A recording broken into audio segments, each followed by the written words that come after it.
할렐루야, 예수님의 사랑으로 성도 여러분을 사랑합니다. 동상이몽이란 말이 있습니다. 같은 침상에서 잠을 자지만 다른 꿈을 꾼다는 뜻으로 함께하는 것 같지만 사실은 다른 생각을 품고 있을 때 쓰는 말이죠. 사람이 살아갈 동안에 이렇게 동상이몽으로 사는 경우가 많습니다. 평생을 서로 사랑하며 살기로 서약하고 사는 부부 사이도 마찬가지입니다. 사람이다 보니 또 성별이 다르다 보니 부부일지라도 어떤 일을 할 때 이처럼 다른 생각을 하는 경우가 많습니다. 그래서 텔레비전에서도 부부관계 예능 프로 제목을 동상이몽으로 짓기도 했습니다. 그런데 이런 동상이몽 사이가 오늘 말씀에 나옵니다. 아브라함과 조카 롯이죠. 아브라함이 하나님 말씀을 받아 그 말씀을 믿고 말씀에 순종해서 하란을 떠나 하나님의 인도하심대로 가나안에 도착합니다. 그런데 아브라함은 아내 사랴뿐만 아니라 한 친척을 데리고 떠나는데 바로 조카 롯입니다. 사실 아브라함은 나이가 75이었습니다. 그러다 보니 좀 젊은 누군가가 필요했죠. 그래서 평소에도 자식처럼 여기던 롯을 데리고 간 것이었습니다. 그렇게 도착한 아브라함과 롯은 우여곡절 끝에 베델과 아이 사이에 장막을 치고 살게 됩니다. 그런데 여기서 문제가 생겼습니다. 그들이 거주한 땅이 넉넉하지 않아서 그들이 기르는 짐승들이 살기에 좁았죠. 결국 양쪽의 목자들이 서로 다투고 싸운 일마저 생겼습니다. 급기야 그들은 더는 함께할 수가 없었습니다. 아브라함이 롯에게 이르되 우리는 한 친족이라 나나 너나 내 목자나 내 목자나 서로 다투게 하지 말자. 내 앞에 온 땅이 있지 아니하냐.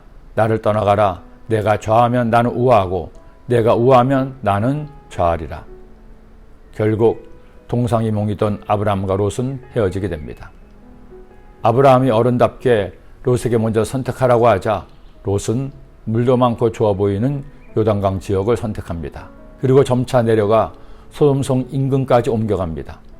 한편 롯을 떠나보낸 아브라함은 마음이 심란했습니다.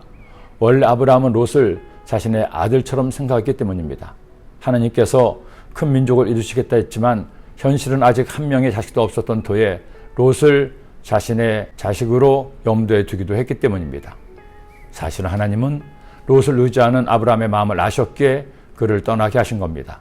하나님은 롯이 아닌 아브라함의 후사를 통해 큰 민족을 이루시려고 했기 때문이죠. 하나님은 그렇게 마음이 상한 아브라함을 모른 채 하지 않으십니다. 아브라함에게 찾아오셔서 다시 한번 비전을 보여주십니다. 롯이 아브라함을 떠난 후에 야훼께서 아브라함에게 이르시되 너는 눈을 들어 너 있는 곳에서 북쪽과 남쪽 그리고 동쪽과 서쪽을 바라보라. 보이는 땅을 내가 너와 내 자손에게 주리니 영원히 이르리라.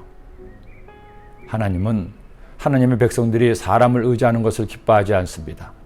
가진 돈이나 자신의 지식을 의지하는 것도 원하시지 않습니다. 하나님은 주의 백성들이 어떤 일을 하든지 하나님을 의지하고 하나님의 말씀 따라 일하기를 원하십니다. 사실 하나님 말씀 성경이야말로 우리가 사는 동안에 잘 살 수 있는 모든 방법을 다 알려주고 있습니다. 다만 우리가 그것을 잘 알지 못하고 때로는 알아도 행하지 못하는 것이 문제입니다.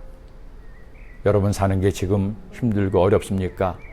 내 뜻대로 되는 일이 없고 믿었던 사람마저 내게서 등을 돌리고 나를 외면하나요? 우리 눈을 들어 주님을 바라봅시다. 주님께서 내게 약속하신 꿈과 비전을 바라봅시다. 그리고 뒤돌아보지 말고 앞을 향해 달려나가는 여러분이 되시기를 기도합니다. 기도드립니다.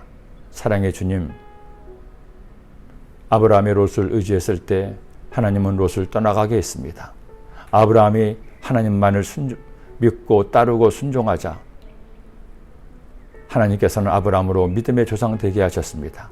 우리도 한평생 살아갈 동안에 하나님을 믿고 하나님을 의지하고 하나님을 섬기며 하나님을 예배하는, 그래서 하나님의 말씀에 순종하는 하나님의 사람들 되게 하여 주옵소서. 예수님의 이름으로 기도드립니다. 아멘.